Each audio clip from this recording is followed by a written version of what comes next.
Vonona ny anosy anitatra ny fiaramiasa eo anivon'ny Agoa i Madagasikara tonga eto amintsika niona tamin'ny filohan'ny Repoblika Andry Rajoelina ireo mpikambana amin'ny gouvernement ny iraky ny Kongresy Amerikana izay manao tombana ny fiaramiasa araka izany ary dia totosa ny maraina teo tetsin'ny lapam-panjakana iavoloha ny fionana nanamafisan'ny filoham-pirenena ny finiavan'ny Madagasikara amin'ny fiaramiasa mifanaraka amin'ny fanatanterahana amin'ny politika ankapobeny fanjakana ny andindinin'izay erahantsika amin'ny jutika landrianirina eo amin'ny sariny Iando Rajandraibe.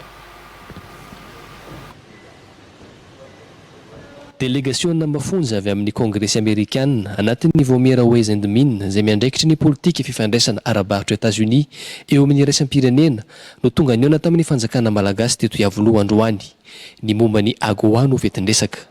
Nitarika ny fionana ny filohan'ny Repoblika Andry Rajoelina no tronireo mpikambana maromaro eo anivon'ny gouvernemanta malagasy nahitana ny ministry ny fampiroboroboana ny indostria sy ny varotra, ny ministry ny raham-bahiny, ny ministry ny toe-karena sy ny fitantanam-bola ary ny ministry ny tontolo iainana sy ny fampandrosoana lovanjafy.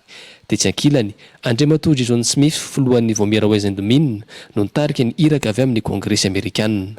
Tombana amin'ny fiarahamiasan'ny États-Unis sy ireo firenen-kafa amin'ny alalan'ny Agoa no atondian'ny iraka ijerena ny anavozana indray lalàna eo anivon'ny Congrès américaine. Ijerena ihany koa ny ho fitohizan'ny fiarahamiasa amin'ny taona 2024 tonga eto amintsika rehefa avy tatsy amin'ny Nosy Maorisy. Nasehoan'ny filoham-pirenena mazava teto ny finiavan'ny Madagasikara sy ny fahafahantsika ny anamafy ary anitatra kokoa ny anjara toeran'ny Madagasikara eo anivon'ny Agoa. Cette réunion avec les membres du gouvernement présents aujourd'hui a pour principal objectif de vous affirmer la volonté ferme de Madagascar à œuvrer pour raffermir notre coopération avec les États-Unis d'Amérique et dans la continuité de l'AGOA. Trois piliers sous-entendent la politique générale de l'État à travers la mise en œuvre de ce nouveau mandat présidentiel, à savoir le capital humain, la transformation économique par l'industrialisation et la bonne gouvernance. Ainsi, la reconduction de Madagascar au sein de l'AGOA se cadre parfaitement dans cette perspective.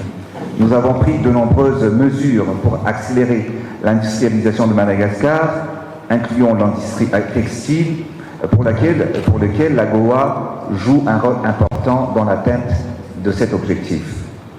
Pour attirer des investisseurs, nous avons adopté plusieurs réformes juridiques, notamment la loi sur les investissements et aussi le nouveau code minier. Je tiens à rappeler que les États-Unis sont un partenaire commercial majeur pour Madagascar. Avec l'AGOA, les produits textiles comptent pour 49,3% de nos exportations vers les États-Unis. Ensuite vient la vanille avec 20,7%, puis vient le minerai de titane à 10%. Nous avons donc la main-d'œuvre qualifiée et compétitive pour un marché tel que les États-Unis. Tsara toerany Madagasikara raha nivokatry ny fiaramiasa teo anivon'ny Agoa tanatin'ny fiampitoam-pitondran'ny filoha Andry Rajoelina.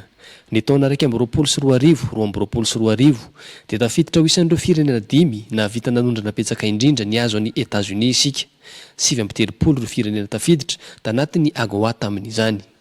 Ny taona 2023 indray dia nahatratra $200 ny fanondrana nataon'ny Madagasikara tao anatin'ny Agoa. Raha tao anatin'ny tantaran'ny fiaramiasa hatramin'ny taona 2000 no makaty dia ny taona 2024 sy 2023 no ambony indrindra ny fanondranana vitantsika teo amin'ny sehatry ny lamba sy akanjo izay avy eto Madagasikara no be indrindra amin'ireo miditra any États-Unis.